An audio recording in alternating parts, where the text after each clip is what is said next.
السلام علیکم۔ بہت سے لوگ زیر ناف بال صاف کرتے وقت یہ دو غلطیاں کرتے ہیں، اور ان میں سے ایک غلطی اتنی خطرناک غلطی ہے کہ اس کی وجہ سے انسان پاک ہی نہیں ہوتا ہے۔ وہ نمازیں پڑھتے رہیں گے اور اس طرح دیگر عبادات کرتے رہیں گے، لیکن انہیں پاکی حاصل نہیں ہوگی۔ دیکھو، زیر ناف بال کی بہت زیادہ اہمیت ہے، کیونکہ جب انسان پاک نہیں ہوتا ہے تو پھر اس کی نماز بھی قبول نہیں ہوتی۔ اور یہ جو طہارت ہے، یہ نماز کی کنجی ہے۔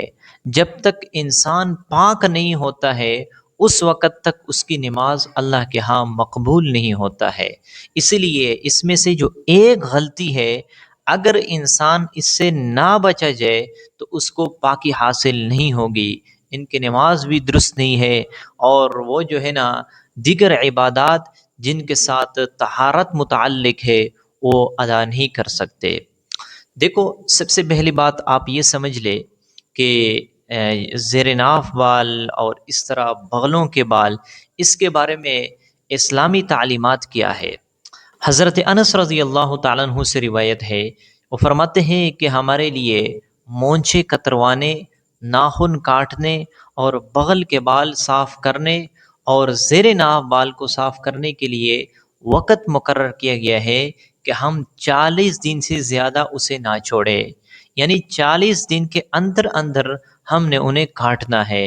اگر ہم 40 دن کو کراس کریں گے تو پھر انسان گنہگار ہو جاتا ہے۔ یعنی اگر انسان جو ہے نا ان کو موقع ملے تو کوشش کرے کہ وہ ہفتے کے اندر، یعنی جمعے والے دن، اپنے زیر ناف بال، ناخن، مونچھے اور بغل کے بال صاف کر لے۔ اگر پھر بھی انہیں موقع نہ ملے تو 15 دن کے بعد ان کی صفائی کر لے۔ پھر بھی موقع نہ ملے تو 3 ہفتے کے بعد جو ہے نا ان کی صفائی لازمی کر لے۔ لیکن اگر وہ 40 دن سے زیادہ جو ہے نا اسے چھوڑیں گے اور 40 دن کو کراس کریں گے تو اس سے انسان گنہگار ہو جاتا ہے۔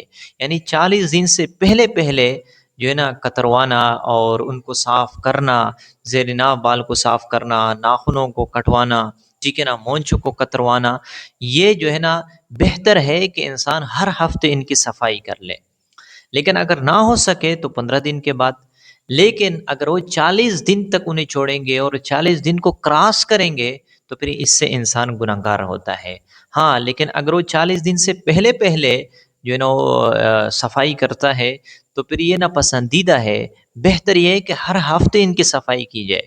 لیکن زیادہ دیر تک چھوڑنا، 30 دن تک، 35 دن تک، تو یہ ناپسندیدہ ہے۔ اس سے آدمی گنہگار تو نہیں ہوتا ہے لیکن ناپسندیدہ ہے۔ بہتر یہ ہے کہ ہر ہفتے ان کی صفائی کی جائے، ٹھیک ہے نا۔ تو اسلامی تعلیمات، شریعت ہمیں یہ رہنمائی دیتے ہیں کہ انسان جتنا صاف ستھرا ہو یہ بہتر ہے۔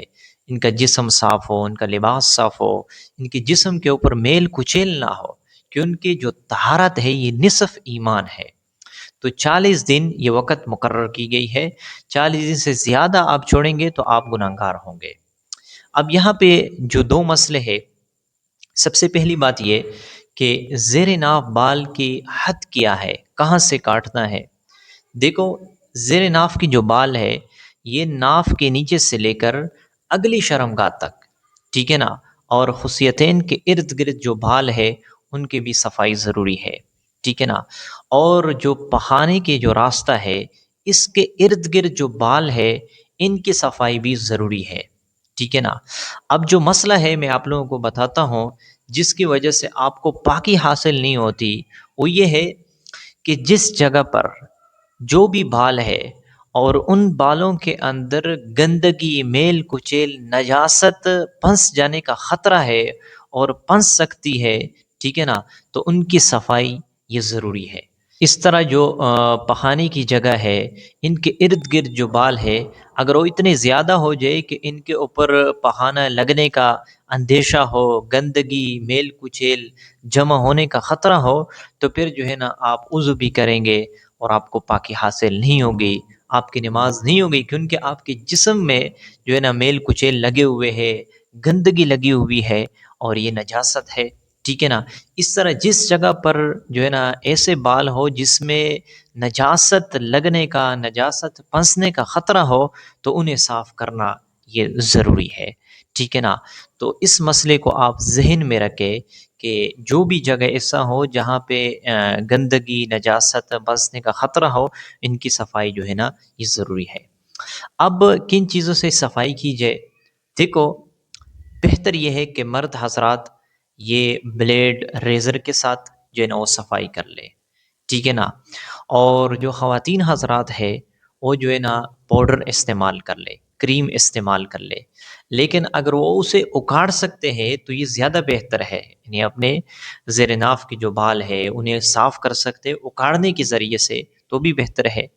اور اسی طرح اگر کسی کو مسئلہ ہو کریم استعمال کرنے میں یا پاؤڈر استعمال کرنے میں، ٹھیک ہے نا، تو خواتین بلیڈ اور ریزر بھی استعمال کر سکتی ہے، ٹھیک ہے نا؟ بہتر یہ ہے کہ وہ ان کو اکھاڑے، ٹھیک ہے نا؟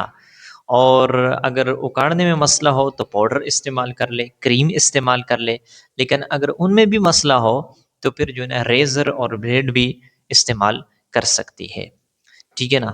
تو یہ چند مسائل تھے جس میں بہت سے لوگ مبتلا ہے اور انہیں صحیح ان کے بارے میں علم نہیں ہے کہ جو ہے نا ہم کس طریقے سے ان کی صفائی کر لیں۔ امید کرتا ہوں آپ لوگوں کو یہ مسئلہ سمجھ میں آ چکا ہوگا۔ تو ملتے ہیں انشاءاللہ نیکسٹ ویڈیو میں، تب تک کے لیے اجازت چاہتا ہوں۔ السلام علیکم۔